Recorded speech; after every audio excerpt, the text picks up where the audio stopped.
আজকে তৈরি করে দেখাবো আলু দিয়ে নিরামিষ সয়াবিন রেসিপি। তার জন্য প্রথমে সয়াবিনকে জলে 10 মিনিট ভিজিয়ে রেখে জল থেকে খুব ভালো করে চিপে তুলে নিয়েছি।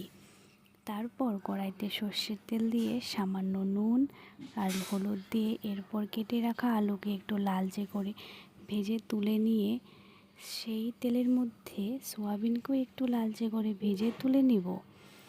দিয়ে দিব তেলের মধ্যে গোটা জিরে, তেজপাতা, গরম মশলা, দারচিনি, আদা, কাঁচা লঙ্কা, গোটা জিরে আর টমেটো পেস্ট, মাপ মতো নুন, হলুদ, একটু চিনি।